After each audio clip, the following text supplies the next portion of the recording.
Norfolk City Council is now in session. This meeting is being held pursuant to and in compliance with City of Norfolk Ordinance 47967 as authorized by Virginia Code Section 15.2-1413. This meeting will be conducted telephonically and electronically. Notice of this meeting was given to the public on April 24th, 2020 in the Virginian Pilot, and an electronic copy of the agenda was posted on the city's website on April 23rd. The opening prayer will be given by the Honorable Paul R. Riddick, followed by the Pledge of Allegiance. Mr. Riddick.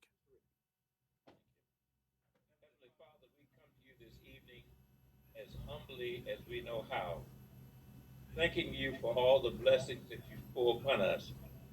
Even in the midst of this pandemic uh, issue that we're dealing with, we ask you to continue to help those less fortunate citizens who might not have food. We ask you to protect our children that have no guidance a certain portion of the day. We thank all of the employees of the city of Norfolk for going far beyond the call of duty to make us work well. And we thank the administration. These are all the blessings we ask in our name. Amen. Amen. I pledge allegiance to the flag of the United States of America and to the republic for which it stands, one nation under God, indivisible, with liberty and justice for all.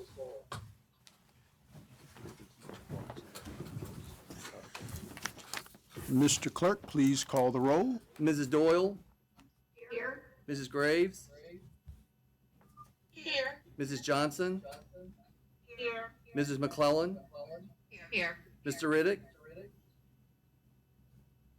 Mr. Riddick, Here.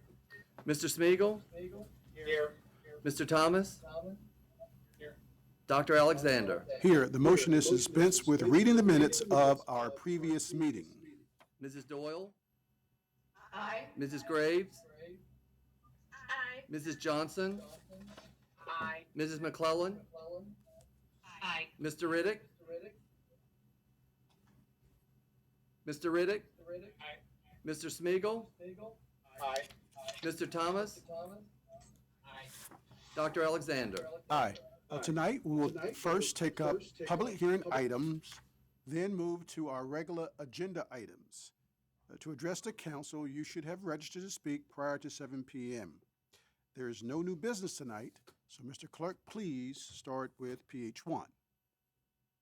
Public hearing one scheduled this day under state law on the application of Signature Home Builders, Inc. for a change of zoning from conditional SF10 single family to SF10 single family 10 at 160 and 164 Honaker Avenue. And by a vote of 5-0, Planning Commission approves this. And if needed, we have Mr. Larry Hill on the line that can answer any questions. Mr. Clerk, call the roll. I have an ordinance to remove the conditions on property zone conditional SF10, single-family 10 located at 160 and 164 Honaker Avenue. Dispense with the charter requirement for read the ordinance twice and adopt with the effective date. Mrs. Doyle, Aye. Mrs. Graves, Aye. Mrs. Johnson, Aye. Mrs. McClellan, Aye. Mr. Riddick, Aye. Mr. Smeagol, Mr. Smeagol, Yeah, there's a really bad echo because people are not muting their microphones in between. So if everybody can mute their microphones, It's that this would thing. be Can we really turn this helpful. down? Do we have to have that? Okay. Is that better, Tommy? They're not muting themselves. Got it. Yeah, but that's, Councilman Spiegel, it's not the attendees, it's what's going on in the chambers. yeah, I think we just corrected it. Thank you, Andrea. Okay? Thank you. Mr. Thomas, Dr. Alexander. Aye. R1, R1 is an ordinance authorizing the acquisition of a certain parcel of property located at 6130 Monroe Place for the construction of a wastewater pump station for the sum of $363,900. approving the terms and conditions of the purchase and sale agreement, and authorizing the expenditure of a sum of up to $375,000 from funds heretofore appropriated for acquisition of the property and all related transactional costs. Dispense with the charter requirement for reading the ordinance twice and adopt with the effective date. Mrs. Doyle? Mrs. Graves? Mrs. Johnson? Mrs. Johnson? Thank you. Mrs. McClellan? Aye. Mr. Riddick? Aye. Mr. Smiegel? Aye. Mr. Thomas? Dr. Alexander? Aye. R2. R2 is an ordinance to amend and reordain Section 42 through 57 of the Norfolk City Code 1979 as amended so as to expand the boundaries of the underground district defined therein. Dispense with the charter requirement for reading the ordinance twice and adopt with the effective date. Mrs. Doyle? Mrs. Graves? Aye. Mrs. Johnson? Mrs. Johnson? Thank you. Mrs. McClellan? Aye. Mr. Riddick? Aye. Mr. Smiegel? Aye. Mr. Thomas? Mr. Thomas?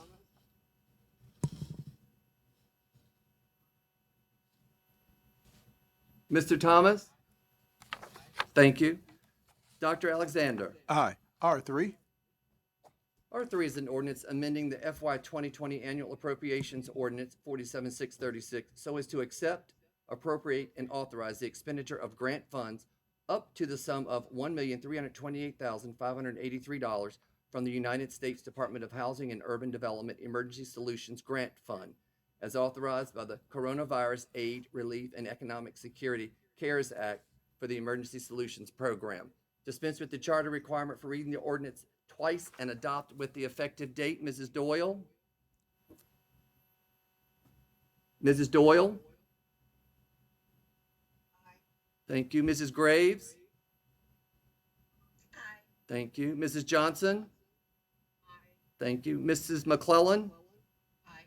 Thank you. Mr. Riddick? Aye. Mr. Smiegel? Aye. Mr. Thomas? Aye. Thank you. Dr. Alexander? Aye. R4. R4 is a resolution applying for Port Host Communities Revitalization Grant Funds for the Norfolk Rail Yard at Lambert's Point project. Adopt the resolution. Mrs. Doyle? Mrs. Graves? Aye. Thank you. Mrs. Johnson? Aye. Thank you. Mrs. McClellan?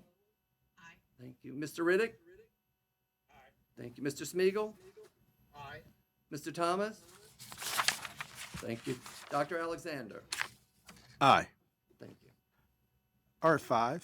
R5 is an ordinance amending the FY 2020 Annual Appropriations Ordinance 47636 so as to accept, appropriate, and authorize the expenditure of grant funds up to the sum of $150,000 from the Port Host Communities Revitalization Fund for the Norfolk Rail Yard at Lambert's Point project. Dispense with the charter requirement for reading the ordinance twice and adopt with the effective date. Mrs. Doyle? Aye. Mrs. Graves? Aye. Mrs. Johnson? Aye. Mrs. McClellan? Aye. Mr. Riddick? Aye. Mr. Smiegel? Aye. Mr. Thomas? Aye. Thank you. Dr. Alexander? Aye. R6. R6 is an ordinance to amend and reordain Section 22-14 of the Norfolk City Code 1979 so as to add one new subsection, B5, allowing a stay in excess of 30 days in a state of emergency declaration. Dispense with the charter requirement for reading the ordinance twice and adopt with the effective date. Mrs. Doyle? Mrs. Graves? Aye. Mrs. Johnson? Aye. Mrs. McClellan? Aye. Mr. Riddick? Aye. Thank you. Mr. Smiegel? Aye. Mr. Thomas? Aye. Dr. Alexander? Aye. Mr. Clerk, now we have R8. Or 7, sir. There is R7? Yes, sir. Okay. We have an ordinance to authorize amendments to the long-term parking agreements between the City of Norfolk and various leases in order to forgive certain parking rents to authorize the city manager to execute such amendments to authorize a temporary reduction in the monthly parking rate for city-owned parking facilities and to authorize a temporary reduction in the hourly and daily parking rates for city-owned parking facilities. Dispense with the No, Mr. Graham. dispense with the charter requirement for reading the ordinance twice and adopt with the effective date. Mrs. Doyle? Mrs. Graves? Aye. Thank you. Mrs. Johnson? Mrs. McClellan? Aye. Thank you. Mr. Riddick? Aye. Mr. Smiegel? Is this R7 you said? Yes, correct.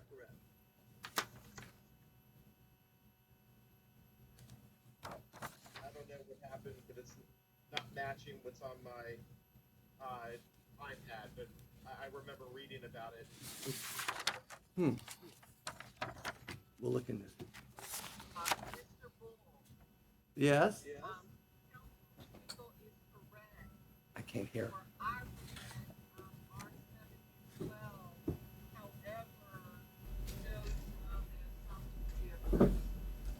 It shows up as the FEMA, $3 million. I think.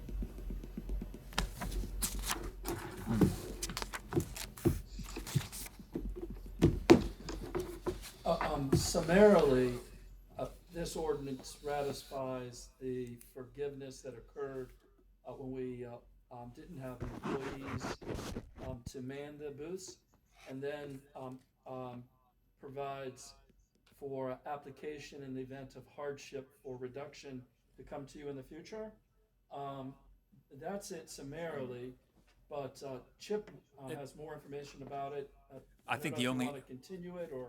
Yeah, I think the only other piece, Counselor, is that it's And Alan, I opened up my app, my Dropbox, and it reset. So I think it was pulling the last meeting for some reason, and now it's back to this meeting. Okay. I think it was just a glitch in Dropbox. So we blame that on technology. No. We'll right. make sure we check that next time. Thank you for think we're bringing that good. to our attention. the only other one, Alan. All right, Yes, ma'am. Ms. Graves? I have a question, in this ordinance where it looks like the ordinance is good through April 30th, but then in the paragraph above, it says, something to the effect, parkers shall have the option to terminate their monthly parking agreements up to 5 days written notice rather than the usual 30 days written notice. So are we suspending the payment of rent from those who lease the parking spaces from us and reducing the hourly parking rate until April 30th? And if so, is that long enough? So the policy is through April 30th. We were allowing forgiveness to the long-term parkers under their contract. We were allowing monthly parkers to provide 5 days of written notice to suspend rather than 30 to help give them some agility with their, the size of their workforce. And then what this ordinance is doing is granting those on May 1st. Now the arms in all the garages will come back down. And so parking will look normal. But what this does is allow us to evaluate case by case with council situations where there's hardship to the firm and they would like deferrals or to continue under a smaller number of parking spaces going forward. But so what this is doing, Councilwoman, is allowing what we've been doing through April 30th, but then starting on May 1st, we will come back to council with each case going forward, except in the situation of the monthly parkers who still have the opportunity to give us 5-day notice to not renew for the following month. Chip, can I ask a question follow on to? Go right on. So, just to confirm, I think that the impetus behind this was to try and provide some relief to our small businesses, our restaurants, retail establishments downtown, which I completely support. I want to make sure that we don't make the mistake that the federal government recently has done, where we are supporting our larger businesses who don't necessarily need the assistance, but we are specifically and focused on smaller businesses who do. Are we able to differentiate through this? Yeah, yes, ma'am. So I think effectively what you're doing this evening is now starting on May 1st, the overwhelming majority of the folks that will be able to get deferrals and will be able to get out of their monthly contracts are simply the small businesses now. So to date, we provided the 2 months for everybody to help give everybody some assistance. Now, beginning on May 1st, it will be particularly directed policy-wise to just the small businesses and restaurants. And by the way, this works in both directions, right? They are also able to come back to us very quickly as perhaps we get to see reopenings and can now reapply for some spaces for their small business on a month-to-month basis. Okay. Mr. Smeagol? Thank you. Mr. Thomas? Thank you. Dr. Alexander? Aye. R8. Okay, sir, R8, we have an appeal, and I'm going to ask Susan McBride from our planning department to step forward. I believe she's here with us virtually to All right. talk about. And This- before she comes, let me read a statement thank that was you. given to me by Mr. Pishko. This item is an appeal of a decision of the City Planning Commission regarding an application for a certificate of appropriateness. Our procedure for this item will be as follows. The city may present a summary of the application and the proceedings before the Planning Commission. Next, the person noting the appeal will present his or her case. Several people may participate, but the entire presentation shall last no more than 15 minutes. Each member of the public who signed up to speak on this item will be then given a chance to speak, and they will be called individually and may comment on the question of whether or not the appeal should be approved. Each speaker's comments will be limited to 3 minutes. Following all comments by the public, the applicant will be given an opportunity to provide a rebuttal limited to 3 minutes. Following the rebuttal and any discussion or questions by the council, a vote will then be taken as to whether or not the appeal should be approved.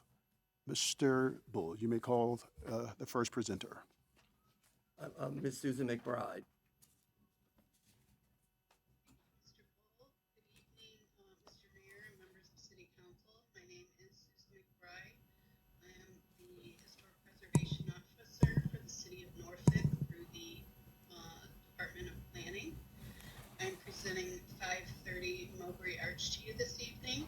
The applicant is appealing the Architectural Review Board's decision of a denial of a certificate of appropriateness or COA to replace the original wood shingle roof with a 30-year fiberglass product.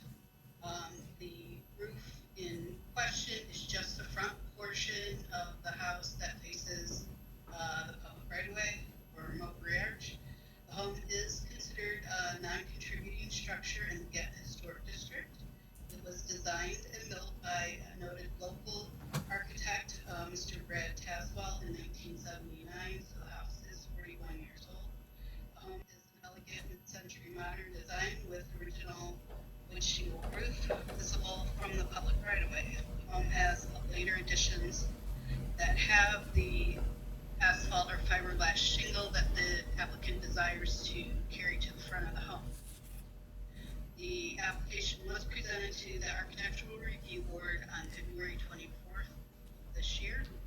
As you know, the ARB's decisions are binding for certificates of appropriateness or COAs in the locally designated historic districts, historic overlay districts, and landmarks, local landmarks. They review alterations that are visible from the public right-of-way. Their determinations are based on the Norfolk Local Historic District Guidelines for the area, which have been adopted by City Council. In the case of this application, the staff had noted that the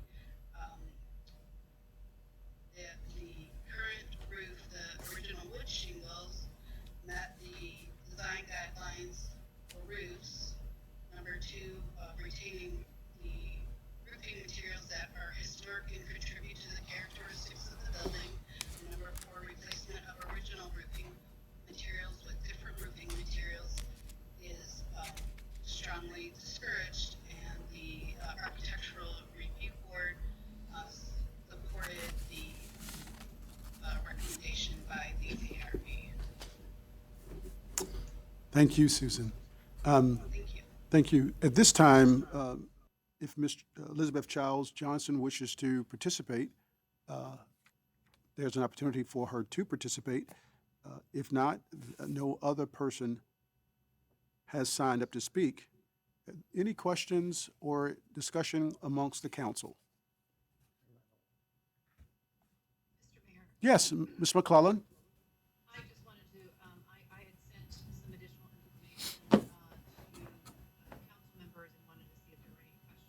I wanted to point out that the Canton Neighborhood League, I've reviewed this and had no opposition to the replacement of the roof materials and supported, creating, holistic, same roof style or roofing.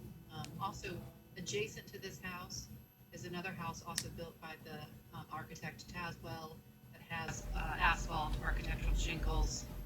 And behind this house there is a structure that is facing the public right-of-way on Mill Street that was built in 2016, I believe, and also has the asphalt shingles as well.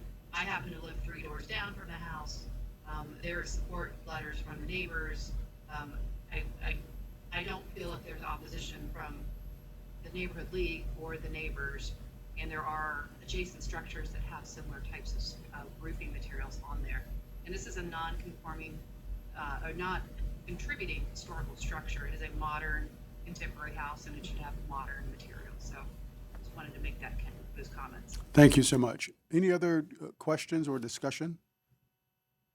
If not, Mr. Bull, call the roll. Certainly.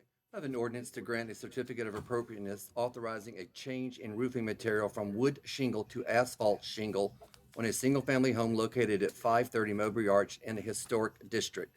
Dispense with the charter requirement for reading the ordinance twice and adopt with the effective date. Mrs. Doyle? Mrs. Graves? Mrs. Johnson? Aye. Mrs. McClellan? Aye. Mr. Riddick? Mr. Riddick? Yes, sir. Okay, I had a question as I asked that guys to give me, after Andrew's speaking. Why is it just that one portion that it still has the wood? Susan? Mr. Riddick, the other portions of the house are additions, later additions. Okay, all right, thank you. How about I? Thank you. Mr. Smigiel? Aye. Mr. Thomas? No. Dr. Alexander? Aye. Thank you. Okay. You have another, Mr. have a Bull? couple more. I Yes, have sir. R9. R9, Mr. Bull. R9 is a resolution requesting that the City Planning Commission undertake to consider amending the Norfolk zoning ordinance so as to make additional service-related occupations eligible to be conducted within a dwelling unit under the accessory use of home occupation. Okay. Adopt the resolution. Mrs. Doyle? Mr. Mayor, Yes, Ms. Doyle? so this was just added to the agenda this afternoon. I'm surprised that it was added on, which typically we do with council. And I was wondering if it was really germane to this, and was it recommended by city manager? Is this something we really need to have planning to do right now, given the challenge that we're facing? And is this the normal we would take with this kind of recommendation? Dr. Filer or Mr. Pishko? That, I could also speak to the issue. All right. You want to speak before staff or after?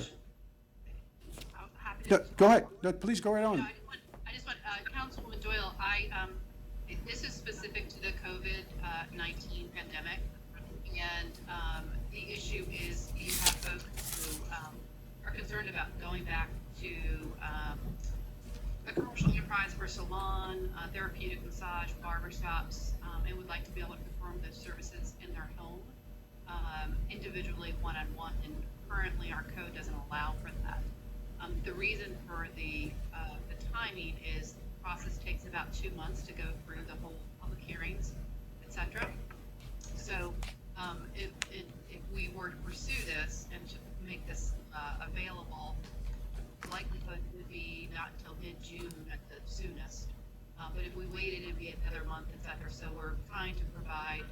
my goal here in asking the mayor up to consider this, and you all, is to allow folks to have the opportunity to provide these services and make a look for themselves in this crisis. Not being forced to go back into a salon where there might be 20 different chairs, 10 different chairs.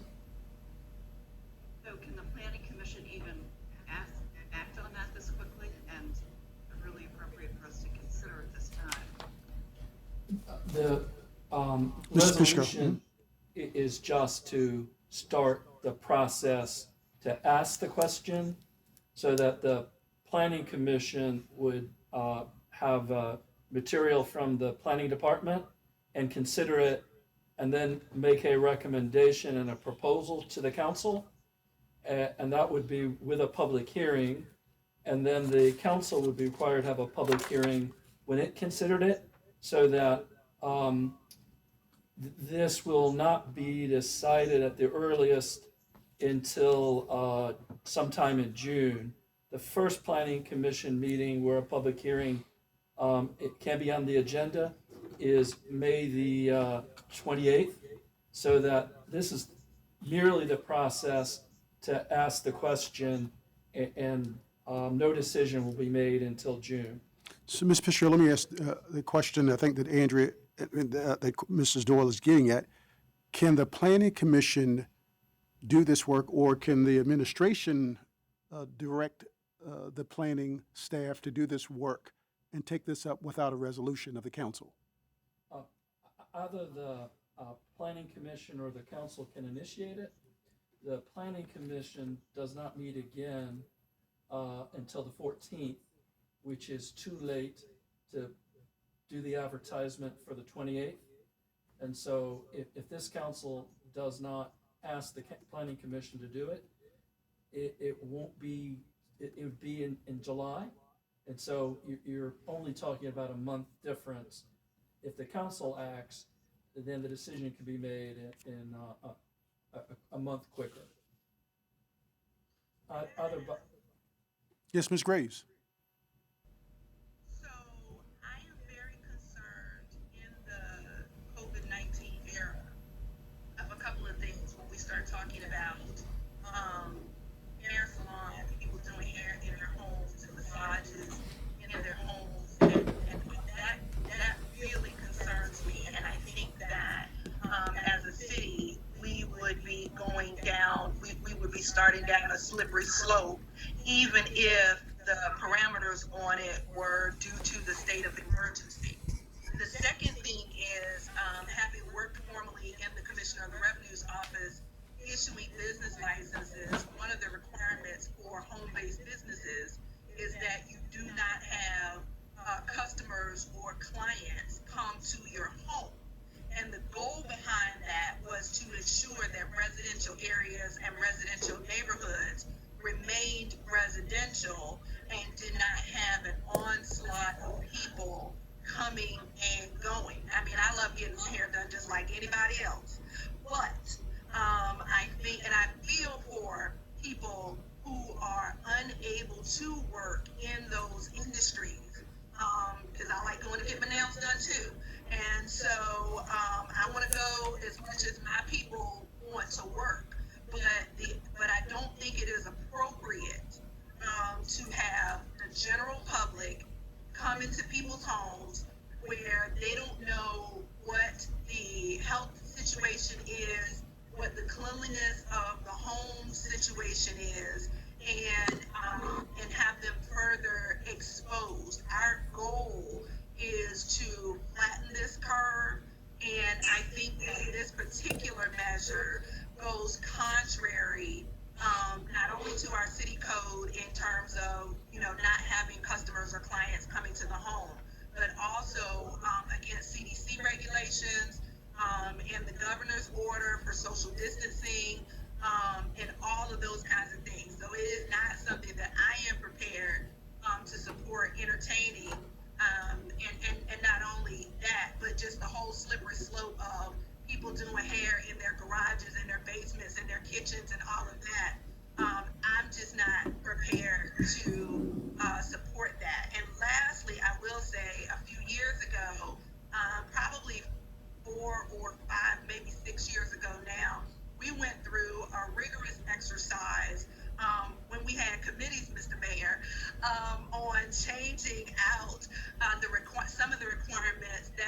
making it difficult for individuals to use their home as their home address with regard to landscaping, carpet cleaning, and that kind of thing.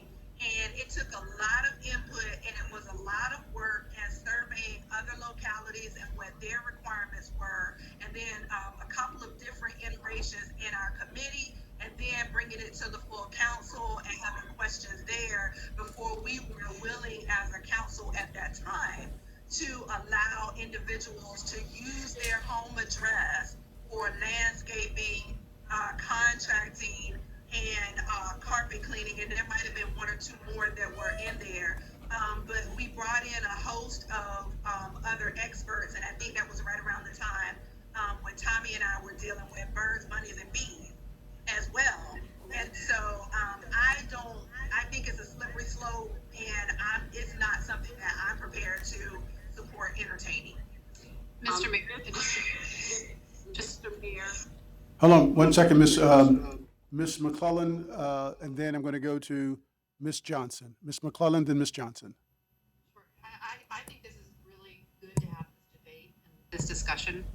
That's what this process initiates. It would have the public hearing at the Planning Commission. The staff would have the ability to go in and do the research, and it would have to come back to us with further debate and having voting on. The other thing that I would say is to Councilwoman Graves' point, this actually is Can we just do part this of the without- executive order from Governor Can my Northam staff just to do it? allow Because this these comes services around. to actually take place in the homes currently. I believe that's correct. Is that, Mr. Fishko, do you know that to be correct? I'm sorry, I was talking and not listening. Could you ask that again? So I just said that right now, under the governor's executive order, he actually allows for these services to happen in folks' homes, or people can go to somebody's house to do this. I would never want us to proceed to do this unless somebody is properly licensed, with all the appropriate city, state licensure, all the health regulations. I completely agree. So I would think those are the sorts of things that we would look at. In terms of the timing of this, we're in a unique situation. And I just feel like we need to do everything we can to ensure people opportunities to make money, keep up their livelihood, and do so in areas where there are home areas with just one-on-one customer. That's just my perspective. Okay. All right, Miss Johnson. Thank you, Councilmember McCollum, Graves, and Dole. My concern with R9 is that I'm not prepared from the situation of the public having the opportunity to provide their input. Although we're giving them an opportunity to do so, I don't think that we would get proper information to our citizens for us to make this decision. My other concern is with the planning commission.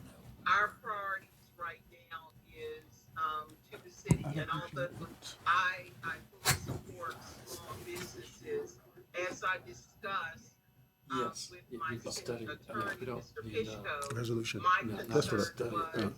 the legal Yeah, implementation. just, You're I'm, call at this point. The all right. legal I'm gonna hit it. You can tell me you don't need it. perspective, or to take this vote. Yeah. If we're not prepared I think to you need address tee it up for in-home council. services, what legal situations does that put in hand for the city as a whole? And also the concern as residential.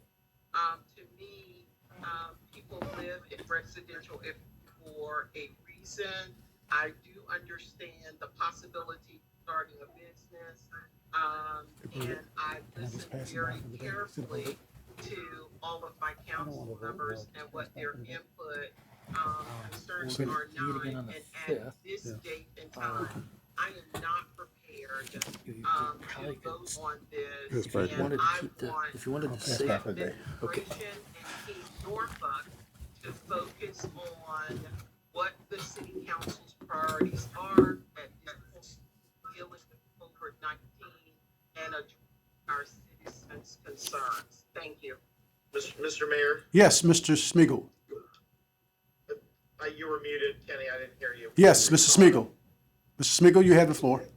Great, thank you. So I'm not for it and I'm not against it because I'm confused by the resolution and in the approach to this, because this is a new way of getting something back on the agenda. So it's a resolution for us to start a process for it to only come back as another resolution. Mr. Smigiel. I have a couple other questions. Okay, Mr. Smigiel, to answer your question, I had a sidebar with Mr. Pishko and Dr. Filer, and they believe that they could accomplish something administratively and bring something back to us on May 5th that's more fleshed out, and they can get a chance to vet it. So I saw George was on there. I have a few questions for George, if he's still. Susan or George? George Homewood? Mr. Homewood, you still with us? Mr. Mayor, members of council. Yes, Mr. Homewood is here. Go ahead, Mr. Smigiel. Just a couple of questions.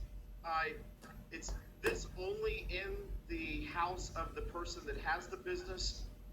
Or is this also would this allow for somebody to travel to somebody's house to do the service?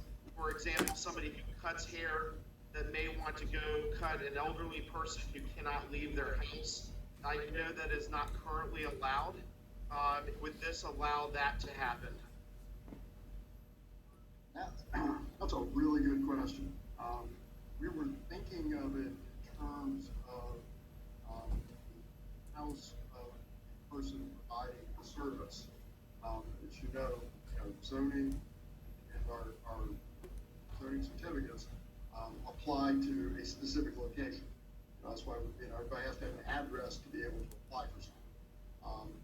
So we were thinking of it as somebody being able to occupy or operate a home occupation or home-based business out of there.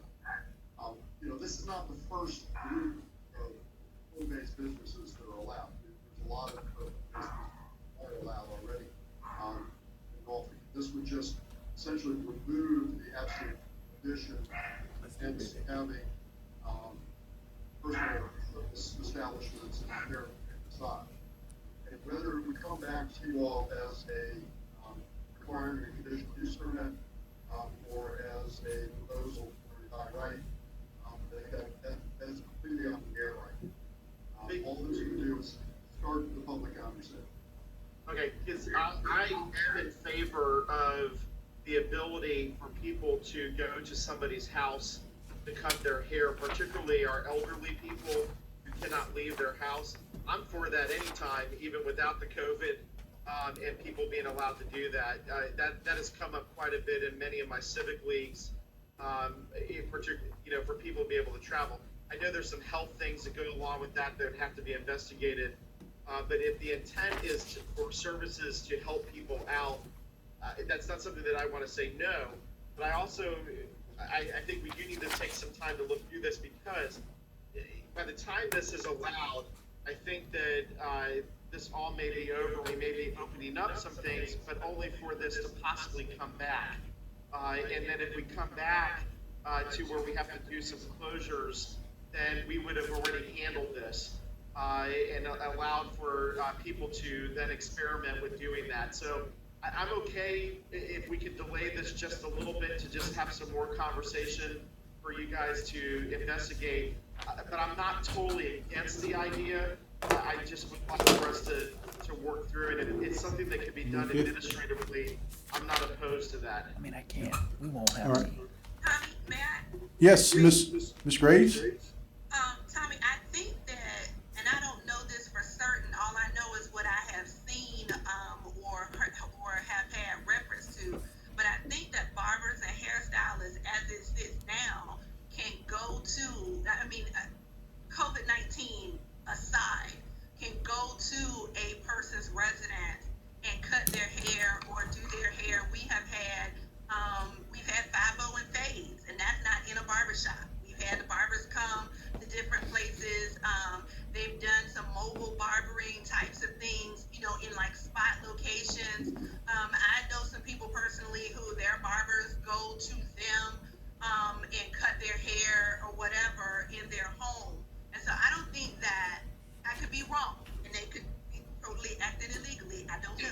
but I know that it does, in that regard, it does happen, whether it's, happening legally or not happening legally, it does happen, COVID-19 aside. My concern on it really is having people, number one, having people come into a residential neighborhood, but then as the different conversations were happening, I also know that there are people who are quote unquote bootlegging, being beauty salon people and being haircutting people, and are totally undermining the industry.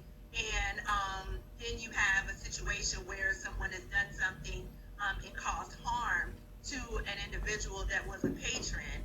Because when you don't go to someone in the salon, you really don't have any way of knowing whether or not they're licensed, or not. And so I just think that perhaps in addition to my original objections, we also may be overloading our code enforcement people if we do this because of the potential of the bootleggers. And how do we, differentiate? I just think it's a can of worms personally, but that's all I got about it. Mr. Mayor, this is Courtney again. Ms. Courtney, go ahead. You know what, I think this is way too much discussion for us to consider this tonight. I think this is what happens when something's put on the agenda at the last minute without explanation or background. And I either recommend we vote on it and yes, no, or we just generally defer, or can the administration come back with more information and a recommendation so it starts from there, so that they have more knowledge to share with us. That, they're hearing a gazillion questions right now, and I think we're starting it from the wrong place. I support that, Councilwoman Doyle, having the administration do a little bit more work on it, sure. What were you suggesting, Mr. Mayor? All they right, could do? yes, so Mr. Pishko and I have conferred, and the motion is to pass by for the day, and we will pick back up on May 5th. Mr. Bull, call. Wait, Mr. Mayor, that sounds like House of Delegates, Senate. Or you Terminology. You say pass by. Does that mean fail? No, this table, continue, whatever you want. It's not properly before us, but we want to keep it alive, keep the conversation going. So I'm going to defer to Mr. Pishko, how you want to treat it. As the mayor says, it would be Mr. Mayor, Mr. Pishko has the floor. Can you hear me okay? He's muted. Okay. Go ahead, Mr. Okay. In our parlance, it's a motion to continue. We can either continue it generally or to May the 5th to see if we have enough intelligence that quickly to provide you. That's 7 days from now. If we don't, we can continue it again. So your discretion as to whether to continue it generally Or to May 5th. or to May 5th. I recommend we continue it generally, so that we don't bite the hands of the administration. It's very challenging. Okay, Ms. McClellan, do you have any final thoughts or comments? I think that's, I have no problem with that. All right, Mr. Bull. The motion is to continue generally. Mrs. Doyle? Am I muted? Thank you. Mrs. Graves? Mrs. Johnson? Aye. Mrs. McClellan? Aye. Mr. Riddick? Mr. Riddick? Thank you. Mr. Smeagol? Aye. Mr. Thomas? Dr. Alexander? Aye. R10. Yes, I have one additional item. It's an ordinance to schedule a council meeting on Tuesday, May 5, 2020 at 4 p.m. Dispense with the charter requirement for reading the ordinance twice and adopt with the effective date. Mrs. Doyle? Mrs. Graves? Mrs. Johnson? Mrs. McClellan? Mr. Riddick? Mr. Smeagol? When are we gonna discuss the budget? It's a budget meeting, sir. That's gonna be, so there's still gonna be an agenda? Well, now that we've continued the one item generally, we may not have anything else but the budget to discuss. But I'm sure Dr. Filer will be sending that information out. Yeah, Councilman, it's scheduled to be a budget work session. Unfortunately, I had forgotten that this wasn't one of our normal because we had canceled this one in lieu of the election. So we have to come back with an actual ordinance to put this back on the schedule, but it will be entirely regarding the budget except for this one issue of continuance. Thank you. Mr. Thomas? Dr. Alexander? Aye. That's all I have, sir.